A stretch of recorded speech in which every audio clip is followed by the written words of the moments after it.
खबरों में अक्सर हम सीनियरेज के बारे में पढ़ते रहते हैं। इस आर्थिक शब्दावली का क्या अर्थ है? करेंसी के प्रचलन से इसका क्या संबंध है? इस वीडियो में यही समझने की कोशिश करेंगे। नमस्कार, मैं हूं सोनम सिंह। आइए जानते हैं क्या है सीनियरेज। सरकार और सेंट्रल बैंक को सिक्के और नोट की छपाई से जो लाभ प्राप्त होता है उसे सीनियरेज कहते हैं।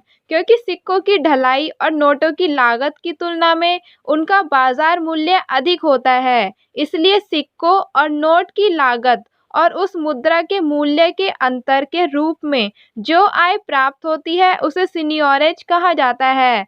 उदाहरण के लिए 500 रुपये के नोट की लागत 3 रुपये आती है, जबकि बाजार में उसकी फेस वैल्यू 500 रुपये ही रहती है। ऐसे में रिजर्व बैंक को 500 रुपये का नोट जारी करने पर 497 रुपये का लाभ होता है, जो सीनियरेज कहलाता है। इसी तरह 2000 रुपये के नोट की छपाई सहित कुल लागत करीब 4 रुपया आती है। अगर सीनियरेज पॉजिटिव होता है तो करेंसी जारी करने वाले सेंट्रल बैंक को प्रॉफिट होता है, और अगर सीनियरेज नेगेटिव होता है तो बैंक को नुकसान होता है। भारत में 1 रुपये के सिक्के की ढलाई की कुल लागत 1 रुपया 11 पैसे आती है। इस तरह 1 रुपये के सिक्के की ढलाई पर सीनियरेज नकारात्मक होता है। असल में करेंसी नोट की छपाई या सिक्कों की ढलाई की लागत मटेरियल के भाव, श्रम लागत और अन्य प्रत्यक्ष और परोक्ष लागत पर निर्भर करती है। ऐसा नहीं है ये लागत हमेशा एक सी रहती है। साल दर साल इस लागत में उतार चढ़ाव आता रहता है।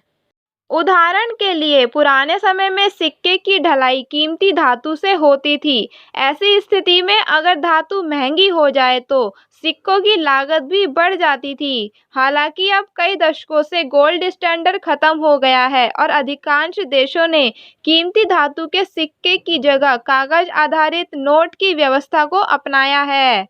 इससे करेंसी की छपाई की लागत काफ़ी कम हो गई है। हमारे देश में भारतीय रिजर्व बैंक यानी आरबीआई करेंसी जारी करता है। भारत में करेंसी नोट की छपाई करने वाली 4 प्रिंटिंग प्रेस हैं, जिसमें से 2 security printing and meeting corporation of India limited के अधीन हैं, जबकि 2 भारतीय रिजर्व बैंक नोट मुद्रण प्राइवेट लिमिटेड के नियंत्रण में है। रिजर्व बैंक को करेंसी नोट की छपाई से सीनियरेज के रूप में जो लाभ अर्जित होता है उसे वह डिविडेंड के रूप में सरकार को हस्तांतरित करता है। यह राशि सरकार के लिए संचित निधि भरने में सहायक होती है। जैसे नोटबंदी के साल में रिजर्व बैंक को 500 रुपये और 1000 रुपये के पुराने नोट वापस लेकर सिस्टम में उसकी जगह नई करेंसी डालनी पड़ी थी। 2000 और 500 रुपये के बाद अन्य नए नोट लाने की वजह से उस वर्ष आरबीआई को सीनियरेज में काफ़ी कमी आई थी।